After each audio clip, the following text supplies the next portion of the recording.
Good afternoon. I'm Cadet Sam Beatty, and I'll be your narrator for today's ceremony. Welcome to the change of command for the Detachment 805 Cadet Wings. Today's ceremony honors both of our outgoing commanders, Cadet Colonel Matthew Wilkie and Cadet Colonel Christopher DeLong, and welcomes our new commanders, Kaylin Bowe and Caleb Chandler. At this time, we would like to welcome the presiding officer for today's ceremony, the commander, Afrochi Detachment 805, Colonel Sherry Levan. The change of command ceremony is one deeply rooted in military tradition, predating the Norman conquest of England. It is a visible means of handing the reins of command to the new commander. As the guidon is passed, it is held in such a way that it remains firmly grasped at all times, thus symbolizing that the unit always has a commander. The ceremony itself is simple and direct. The commanders take their place before the presiding officer. The outgoing commander salutes the presiding officer and states, "Ma'am, I relinquish command." The unit guidon is then passed from the superintendent or first sergeant to the outgoing commander, who then presents it to the presiding officer. The incoming commander then receives the guidon from the presiding officer and states, "Ma'am, I assume command." Only 4 words are spoken, but those 4 words represent a new beginning. Due to our current situation, we will simulate the passing of the guidon by a change in the Zoom background.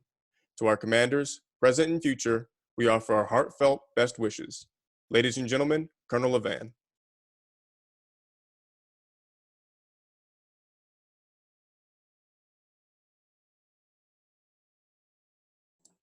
Ma'am, you're muted. All right, I had an old person moment there, so I apologize, y'all. I just want to say thanks to Cadet Beatty, and howdy and welcome to everybody to DET 805's Change Command Ceremony. So Air Force ROTC is the largest and oldest source of commissioned officers for the United States Air Force. And Texas A&M and DET 805 are the largest detachment in the nation, producing quality officers for the Air Force and now for the United States Space Force. Like our deep roots here at Texas A&M and at DET 805, so does this time-honored ceremony. This change of command ceremony, every unit of every service completes this for each time that a commander's change out. This is so critical in what we're doing and why we wanted to present this to you guys today, because you're going to see this when you're on active duty in the Air Force.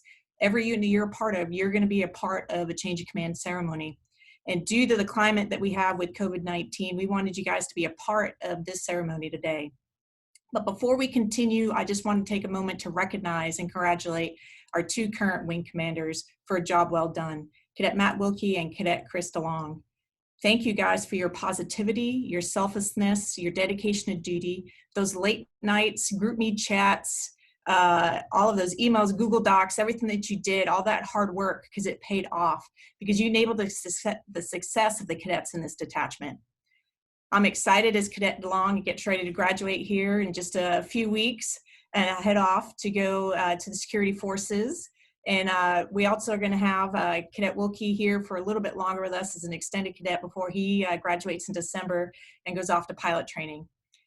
So, but I know that it takes an entire team in order to accomplish what you guys have done this last year. So to the vices, the directors of staff, the OGs, the MSGs, and everybody else that I'm not going to mention today that were part of the staff and are watching here in Zoom, I just want to say thank you. Thank you for your outstanding efforts, especially our seniors that in a mere 15 days are going to be graduating and commissioning in the United States Air Force. Each and every one of them invested in the personal growth of y'all that are watching here today. They were alongside you and supporting you on your bad days, and they were there to celebrate you when you succeeded. All of you over the last year experienced this support as part of our 2 wings, Lieutenant General J.T. Robbins wing and its mission to recruit and retain and show the freshmen what the Air Force is about, and the General Patrick K. Campbell wing, whose goal is to get you ready to be a POC cadet and be successful at field training. Both of these wings have incredible namesakes, and they have something else other schools do not. They have that incredible Aggie legacy and that positive Aggie spirit that our Air Force ROTC family has here at Texas A&M. We're all looking forward to the continuation of this legacy and that Aggie spirit as we welcome both Cadets Kaylin Bowe and Cadets Caleb Chandler as the next commanders in this awesome Aggie legacy. So I just want to say thank you guys, and back to you, Cadet Beatty, for the continuation of the ceremony. Thank you, ma'am. We will begin with the change of command for Lieutenant General J.T. Robbins' wing. Ladies and gentlemen, Cadet Wilkie. Thank you, Cadet Beatty. Thank you, Colonel Levan. And just like she said, I want to give a special thank you to the Director of Staff and the Vice Commander, Matthew Mullins being the Vice Commander and Alex Singletary being the Director of Staff. They truly were the cornerstone of this whole year, especially the second semester when they hopped in. Now, this thank you does not go just to them. As Colonel Van said, it is the whole POC that put this together and made it possible. Whether it was OG Commander, Squadron Commander, Flight Commander, if you were an IO, MSG, FSG, CAG, everything that you did was important for the mission. Regardless of what that job was, it needed to be done, and y'all did it. So thank you for that. Thank you for making my job a lot easier. I really appreciate it.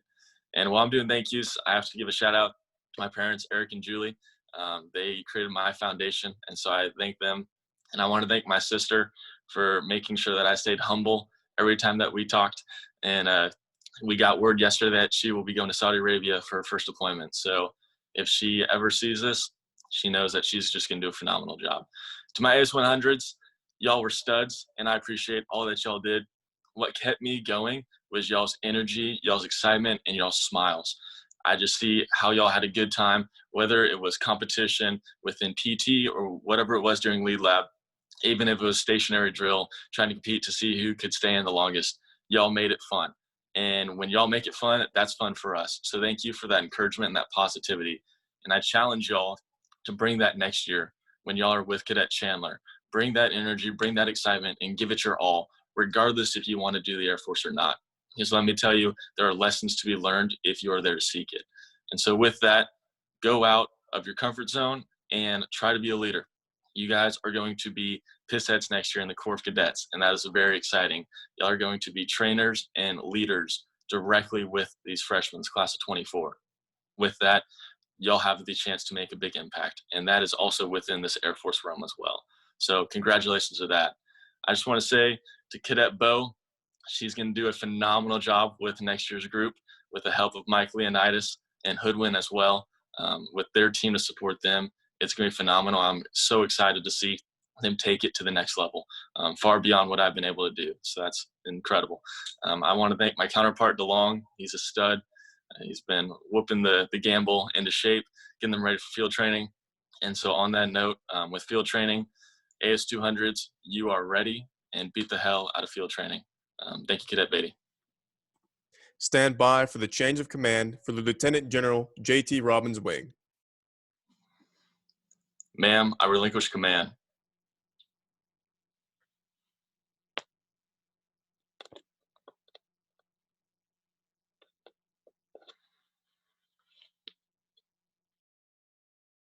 Ma'am, I assume command. Ladies and gentlemen, I now present the commander of the Lieutenant General J.T. Robbins wing, Cadet Kaylin Bowe. Thank you, Cadet Beatty. Well, good afternoon, everyone. Good afternoon, Colonel Levan. Thank you so much for being here today. Colonel Levan, I wanted to start off by thanking you and the rest of the cadre for helping make today's ceremony possible. Had to work around a lot of things, and I'm really happy we were able to do this. I also want to thank Cadets DeLong and Wilkie for being just phenomenal commanders this past year, setting a solid foundation for all of us, and also for being wonderful mentors. I learned so much from y'all, and I'm so thankful for that. I also want to recognize my team. Cadet Michael Leonidas will be serving as Vice Commander, and Cadet Kevin Hoodwin will be the Director of Staff. The cadre really built an amazing staff for Robbins Wing, and I'm honored to get to work with all of them next year. That being said, Colonel Levan challenged us to improve the cadet wings every day. Leonidas, Hoodwin, and I, we can't do that by ourselves. We need all of you. The rising POC, the rising 200s who just spent the last year in Robbins Wing, we need y'all to help us make this the best year for both the incoming GMC and the POC who will have the privilege and the honor of leading them. Again, thank you so much, and I'm looking forward to an amazing year of serving y'all in Robbins Wing. Cadet Beatty, back to you. We will now move to the change of command for the General Patrick K. Gamble wing. Ladies and gentlemen, Cadet DeLong. Howdy, everybody. It's pretty hard to follow up both of those incredible speeches. I guess I'll just go off of my little script here. As I told you all last year when I first took command, I always had to plan my stuff out. So just like last year, I have my own notes. First off, I'm going to thank my team, Cadets Agner and Cisco, Andrew, Haley. Y'all were the backbone of our leadership team here. I can't thank y'all enough for what you did this year. You got us through so many tough times and always kept me humbled and kept me straight at what we were doing. So just thank y'all for that. Become some of my best friends. To the cadre, thank y'all for just your wisdom and guidance constantly, whether I was in your office trying to figure things out last minute or calling you, texting you, whatever it was. Just thank y'all so much and for giving us this opportunity to serve Texas A&M and our detachment here. To Matt and his teams, both of his teams, just thank y'all again as well for what y'all did over there in Robbins. I know next year that the people that y'all just produced, those awesome cadets, are going to be phenomenal under Cadet Chandler and his team as well. Matt, you've also become one of my best friends through this, so just thank you for all the tough nights, all the running to meetings, everything we were doing, scrambling last minute for whatever it was. It was awesome, man. I really enjoyed it. Finally, I guess 2 more thank yous. First off, to my bird dogs. Y'all were incredible this year. You know, whether it's first semester and we were trying to figure things out all together, or second semester we hit the ground running and we were just kicking butt, taking names, getting ready for field training this summer, or we're developing our POC. To the GMC, y'all going to kill it this summer. I can't wait to see what y'all do. I can't wait to check back in the fall with Cadet Chandler and the cadre and just see how well y'all did there this summer. Go there, be humble, implement what you know, because y'all have the tools. Y'all have everything you need to know, and just go there and do your best. We're fine Texas Aggies, and we succeed in everything we do. To my POC, from the group commanders all the way down to the IOs, MSG, FSG, CAG, thank y'all for the hard work, just like Matt said. We really couldn't have done without you, and there's no way we could have been able to accomplish this task without y'all. Every little thing that we do here in the detachment has a reason to and a person behind it. And if you're that person, thank you for what you do. Finally, just to my outfit, Squadron 3, for being so supportive. Y'all are the best family to have over the last 4 years, and I look forward to seeing where y'all do in the future as well. Thank y'all again just for this incredible opportunity. It was truly amazing and the best thing I could have been part of here at A&M. Back to you, Cadet Beatty. Stand by for the change of command for the General Patrick K. Gamble Wing. Ma'am, I relinquish command.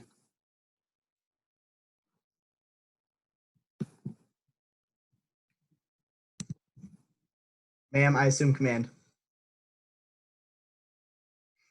Ladies and gentlemen, I now present the commander of the General Patrick K. Gamble Wing, Cadet Caleb Chandler. Howdy, y'all. First and foremost, Cadet Bo can speak for both of us, so I'm going to keep this nice and short and sweet. I have to give all my thanks to the cadre for picking both of us and the rest of our teams to be able to lead y'all into this incoming year. To my rising 300s that are about to go through field training, y'all are going to kick butt. Between Cadet Beatty, Cadet Hammond, and Cadet DeLong and the rest of his team, they spent tireless hours training y'all and prepping y'all through videos and everything throughout this uncircumstantial time. So good luck to all of y'all. You guys have everything you need to be prepared, and I look forward to working with y'all next year.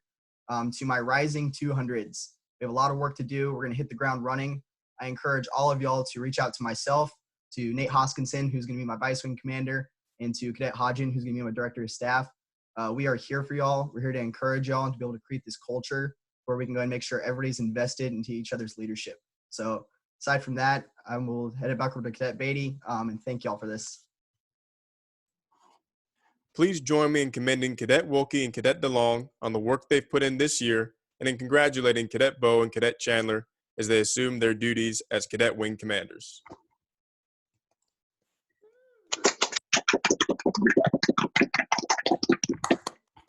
Bunch of whoops over here. This concludes today's ceremony. Please remain online for a question and answer session with your new wing commanders.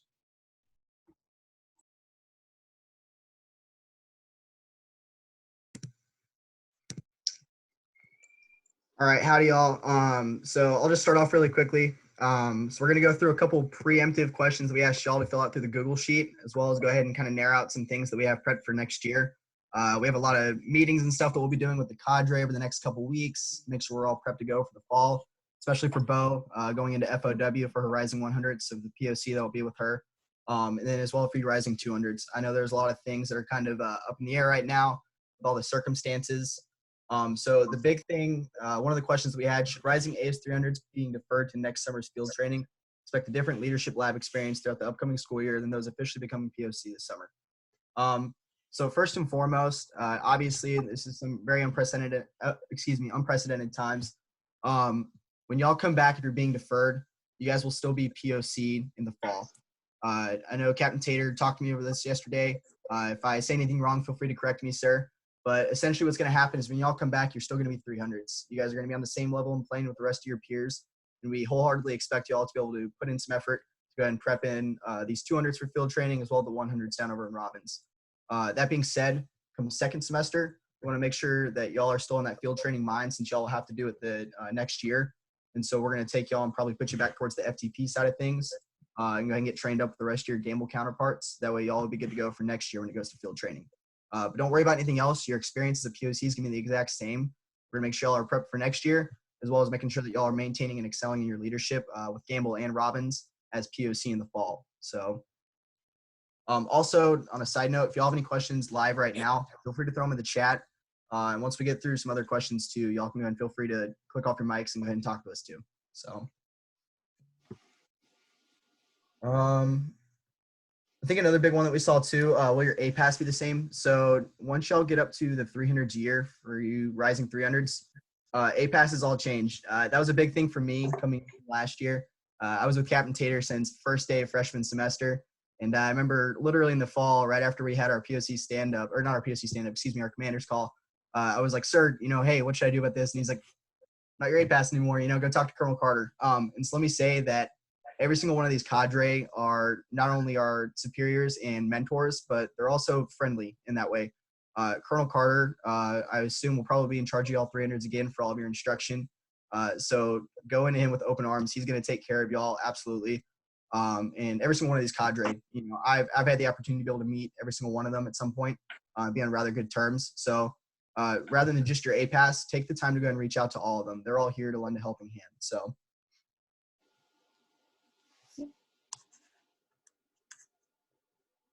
Like I said, if you have any questions, feel free to throw them down in the chat.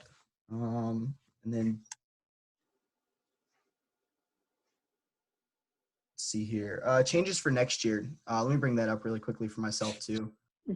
So the big thing for me, and I'm sure Bo can concur with this too with her wing, is that continuity is going to be one of the biggest things right now, especially with COVID and all that other stuff. So we've gone over a lot of structural changes over the last couple of years since I've been a freshman here. Whether it be going from one wing to two wings, some stuff like that. The biggest thing for us is going to be continuity. We're going to double down on everything that we have set up structurally. We're going to talk to the cadre, figure out whatever needs they think that we need for our wings, as well as the needs that myself, my team, and Bo's team have put together. So first and foremost, we're going to pretty much double down on everything that we have. So don't worry about any extreme changes. We're not going to create some third wing or stuff like that. The big thing that we're going to be doing is making sure that every single one of y'all are prepped and excelled with your leadership. And I'd say the biggest thing for me, my priority is going to be the culture of our detachment. We're all ingrained with the Corps, and we have a big Corps culture. And for us with the Air Force too, we need to be able to start reemphasizing our Air Force culture. This is our future career, every single one of us, whether you're a 100, when you're 200 year, 200, 300, 300, 400, or even graduating right now. The Air Force is our future, and something that we've elected to be able to be a part of. So I know for myself, and the rest of my team and everybody else over in Campbell, we're definitely planning on essentially reemphasizing that culture of Air Force and making sure that everybody's kind of on the same page and very invested into each other's leadership. So we're going to really start focusing on everybody's leadership aspects and everybody's kind of like, I guess you could say, outlook, impressions, or leadership qualities inside the actual detachment. So. And just to add on to that, something else we're really going to be looking at is not just focusing solely on the GMC. Like, we really want to see everyone excelling at all levels, whether you're a 100 or a 500. We want to make sure everyone is continuing to develop as leaders. Another question I saw too is an email spreadsheet being sent out regarding POC jobs. So Alicia Hodgen took the time to go ahead and put together a little leadership tracker and job preference thing. I've already sent that over to the OFCs. We're going to get that approved, and hopefully I can get that sent out tonight to y'all. Over the next week, we're going to go ahead and start taking in whatever preferences y'all want for jobs, start looking at the leadership experience you guys already have, taking all that data and info in, and we're going to start filling out essentially our roster for next year. Nothing soon right now. Obviously, everybody still has to get through field training. We have to finalize some things, make sure everybody's good to go for the fall. But definitely expect a Google form coming out in the next few days to go ahead and take in y'all's input, whether it be, where you feel like you're going to be most passionate or invested in the detachment. And we're going to find a place for every single one of y'all. One big thing that we've talked about too is we want to make sure everybody has a hands-on experience. We don't want anybody getting lost in essentially the swaths of different positions that we have, since we're one of the largest detachments in the nation. We want to make sure that everybody is like solely invested, not only into their own leadership development, but then also to their subordinates too. So whether you're an assistant flight commander, IO, or stuff like that, just realize that we all have an essential part of this mission, and we're definitely going to find a way to make sure that you're integrated and hands-on with everybody.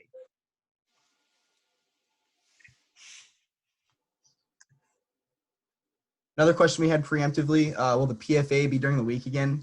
So it's going to be up to Campbell in the fall to prepping up our PFA. That'll be all on us. One of the biggest things that we saw with Wilkie and his team, unfortunately I didn't get a chance to go to the spring PFA, but doing all the height weight during the week took out a lot of the taxing stuff that we had to do in the mornings on Saturdays. And so I would assume we're definitely going to be able to keep that part of it. It's a quick 10 to 15 minutes out of your morning on Thursday or Friday, depending on whatever waves we do. And it ensures that Saturday morning goes by faster and more fluently. Make sure that we can get y'all in and out and get a correct PFA done. So I would definitely say that we're probably going to keep the PFA during the week, but probably still expect a Saturday time, just because we have to make sure that we actually have a legitimate track and field to be able to do the PFA on. And unfortunately, we can't do that at 2 p.m. on a Tuesday. School's in session over in middle school. So.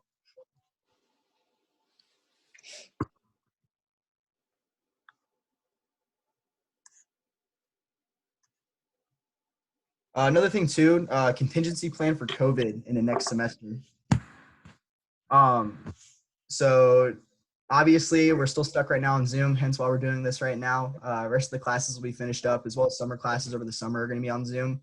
I currently work as a TA over in the computer science department. And so I was talking to my professor this morning, and there have been small talks about potentially what's that contingency plan for what we are going to do in the fall.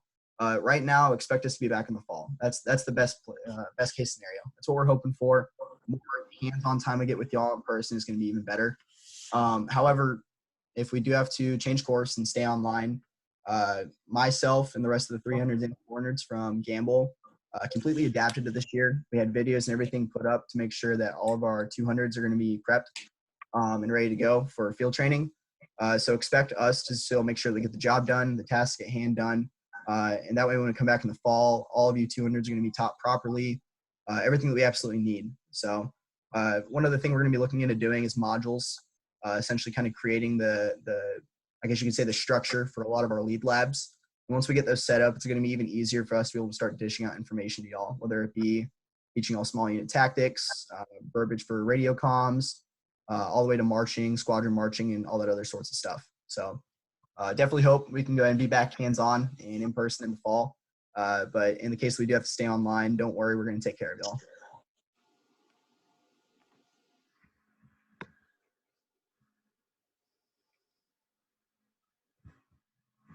I think that's about it on some preemptive questions we have. So if y'all have anything else, feel free to unmute yourselves, talk to us. Bo, if you want to add on to anything, feel free. Dr. Long, Wilkie, Captain Tater, ma'am, if you want to too. So. Real quick about FOW, Cadet Hoodwin asked what that will look like. Again, we'll just, assuming we're going to be back like normal in the fall, yes, please, if you're in town, come out and help us. I don't know if y'all remember this year in processing day, it's insane. So if you're in town and would like to come help out, please feel free. We would love all the help. Cadre will definitely need your help. We rely heavily on the cadets to help out as much as we can during FOW. The only thing that might hinder you, and this is going to be more of a question for the Corps cadets, is they do limit sometimes when y'all can come into town and come into the dorms. So that might be a limiting factor. But from Air Force ROTC perspective, we would like all the help y'all can give us. Then I can provide a little bit more information. I sat on the first FOW discussion with the Office of the Commandant this morning, and they are planning for both. Both as everything comes back as we're always used to for the FOW, and then what does that look like if we can't? because COVID-19 is extended and we have to do some things virtually. And so they are in the virtual process planning right now, going through that. And so for us, we're working through that as well to try to get as much of our inbound freshmen to basically complete most of their documentation online. And that's something that the OFCs are working along with our recruiting officer, Captain Perez, in order to get that up and going. There'll still be an in-face that we're going to, person to person that we're going to have to do and figure that out in order to take care of certain documents, like your social security number and your birth certificate. But we are getting pretty close to being able to balance kind of both ways, whether it's full up in person like we normally do, or if it's online. And that's going to have a kind of impact, I think, into our first few leadership labs, things like that, depending on what that looks like. So we got to kind of think two ways. Not only do we need to kind of plan for how we've always done it in person, but what does that look like for us as an entire team going forward, the beginning part of next year, if we're still online.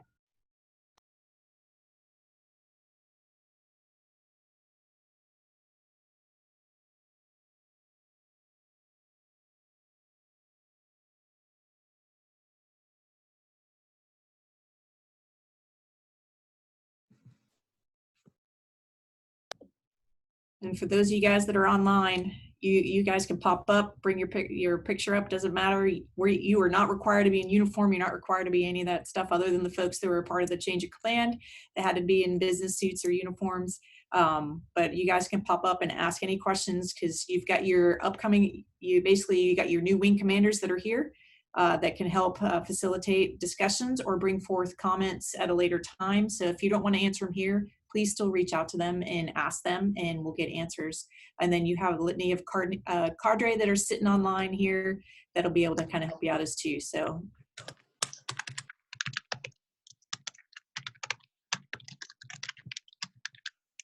Like Colonel Van just said, we'll leave it open for a couple more minutes in case anybody else has any other types of questions. If you have any opinions, advice, something you want to say, feel free. But like I said in my speech really quickly too, if y'all want any type of advice, opinions, if you have a thought for potentially how we can improve the wing or stuff like that, there's myself and there's my two other team members with Hoskinson and Hodgen. We can't do it on our own, just like Bo said. So when y'all get the opportunity, feel free to reach out to me. I pretty much link my phone number on every single email. That's completely open to y'all to give me a call, give me a text. I'm absolutely here for y'all to be a role model, be a mentor, absolutely whatever y'all need me to be.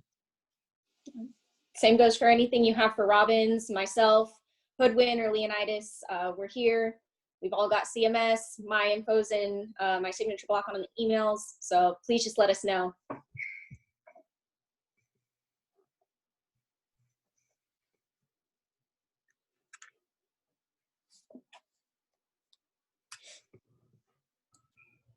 Going once, going twice for questions. Come on. I have a quick general core question, if that's all right, sir. Yeah, that's fine. Go ahead. Perfect. Since this is such a unique circumstance and we're losing out on a bit of transition training going into our new roles, just in general, I was wondering if there was anything we could do sort of over the summer or anything in advance to prepare for our new roles, if there's anything we can do.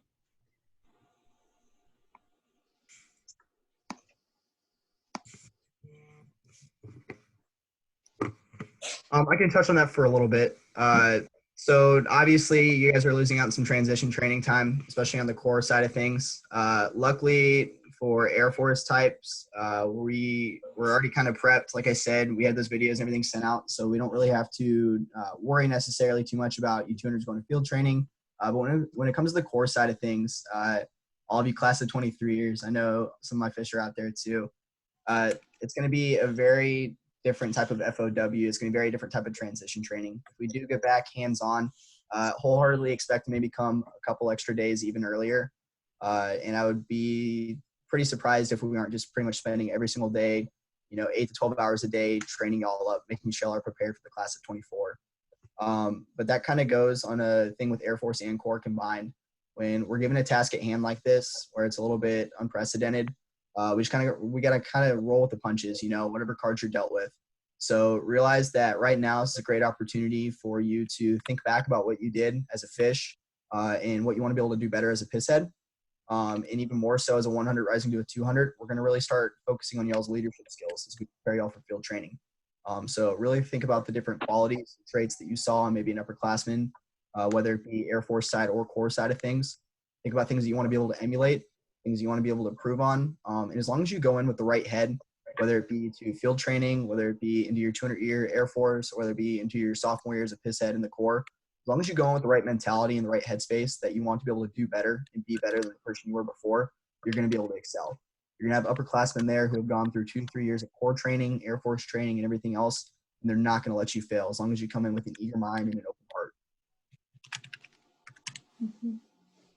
And you have all of your upperclassmen as resources. If you have any questions, they've all been through it also, and they'd be more than happy to get in touch with you and help you process some of those questions that maybe you would have asked during transition training and you just need some help figuring a few things out. So be sure to reach out to the people who are here for you and want to help you. I got something real quick on that too. This is more for all the upperclassmen. Please keep in mind your fish have missed out on quite a bit in this last semester. They haven't dropped handles with anyone, so they may be a little bit more reluctant to come back and talk to y'all over Zoom. So please don't make the fish reach out to you. Reach out to them. We've got 30-something odd people on here just for this little change of command. Y'all can do that with your entire outfits. I believe we've got a representative from every outfit on this thing. So please set stuff up, reach out to your fish. Don't make them suffer through it and hope it just happens in the fall. Go ahead and start doing that kind of stuff now. Y'all got lots more time now than y'all did when y'all were in school. And then I'll add too for you guys as we go through the summer, and then we are going to have, right now I think we're tracking 256 freshmen that'll be coming in to Air Force ROTC, and we know in the next probably 2 or 3 weeks we'll have our final numbers, and that we assume they're going to be up over 300 again, because we're waiting on the final academies to finish sending out their documentation. And I have a feeling we'll see another spike is what the recruiting office and Colonel Hawes is talking about. But what does that mean? We had a discussion about that this morning from everything else. There's no all new student conferences are all going to be virtual. So you guys are going to have brand new fish coming in FOW that have been out of class for 7 months, that haven't had any face-to-face contact with a lot of folks at all, and they haven't had any orientation to A&M because they didn't get to spend the night with the Corps. They may have not had a lot of time over the summer to even see where some of the buildings are. So it's going to look a little bit different. And that's kind of what they're looking at for FOW, because new uniforms are going to be, people aren't going to be sized, fitted. All of these things are going to change how you guys have been through FOW and what you experienced. Going to look even more different this year because of all of those other impacts that COVID-19 has done on the inbound class.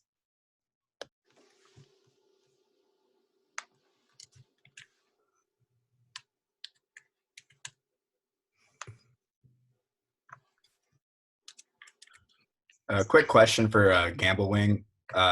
Will field training have any impact on POC job selection? I guess that goes for the wing too. Absolutely not. No. We've trained y'all to the essentially the level that we expect y'all to not only excel at field training, but to be able to double back down and be able to actually teach that yourself. You really can't teach anything until you're a master yourself. I think that's one of the biggest things that all of us know. And so for all of you 200s, rising 300s that are being deferred to next year, realize that you've already been given your EA. The Air Force has already said, okay, you're a competent enough person, a leader, that we expect you to go through field training, succeed, and come back and be able to teach this to various other people. The only reason why you're not going to field training right now is simply due to the circumstances that we've been given. And they're trying to mitigate those as much as possible. So nothing changes aside from the fact that you haven't been given your 2 weeks of being evaluated. But aside from learning the Air Force way of doing small unit tactics while you're at field training, nothing's new. You're not going to go there and be taught something. You're going there to be evaluated. So to essentially kind of shorten that up, you're already at that level that we expect you to be. So when we come back in the fall, I'm not going to sit there and be like, oh, he or she is deferred. They're going to go over to MSG or something like that. Not that that's even a bad role whatsoever. But it doesn't mean that you can't have a hands-on position like being an IO or an instruction officer where you're wholeheartedly expected and your priority mission is to be able to teach. I would actually almost say I would encourage you to say that it's your number one job that you want to be able to do, because you should be able to be confident enough to where you know that you can go and teach your subordinates. So no, don't expect any type of different change about where you're going to be in the fall. Just expect in the spring to go back down to the FTP level to go ahead and do the training one more time. And then Diedrich asked, how will the environment change from 100 to 200 year? There's going to be a drastic change. Like what I tapped on earlier about the piss head sophomore 200 dynamic. You're going from being absolutely taught and told to do everything to, as a 200 specifically in the Air Force, we want you to essentially take these horizons where you kind of have these like horse blinders on of like, this is what I have to do, and widen them completely. When it comes to field training, when it comes to being an officer, when it comes to being a leader in general in life, there's literally no limit to what you can do. So expect you to come in with an absolutely open mind with whatever challenge you're given, whether it be some type of GLP, whether it be leading the flight and marching that day, whether it be being the squad leader for small unit tactics, or just being a good leader in general to the rest of your flight as a person. We expect you to start being a lot more open, question everything, but also make sure that you are determined to do whatever you're going to do. So when you're put to that challenge, whenever you're put to that task, right now is the time to fail, essentially, when you go into your 200 year. So take the time when you're in Campbell with your flight commanders, your assistants, your IOs, all that type of stuff. Ask the questions that you need to. So you go into FTP your second semester, you know what you have to do. You know the process to be able to do that, and you know that you can be 100% confident in yourself.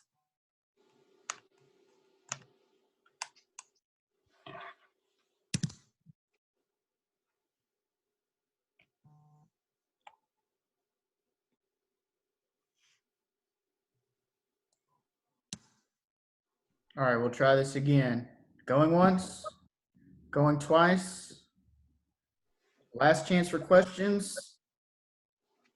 All right, turn it over to the new wing commanders to end our Q&A session. Awesome. So I'll say on my part really quickly, like I've said, reach out to me, please. I am more than happy to answer your calls, answer your texts, answer any questions. I'm absolutely here to be y'all's role model, to be able to start emphasizing this culture that I want to be able to create in Campbell, but even more so in the detachment by itself. So if y'all have any other questions that pop up in an hour, a month from now, whatever it may be, email me, text me, whether it be Bo or me, and we are happy to answer. So. Absolutely. We're here for y'all. These are your wings. And we want to help support you in any way that we can. All right. Thank y'all very much. Thank you, sir. And thank you again, ma'am. Thank you. Keep it long. So.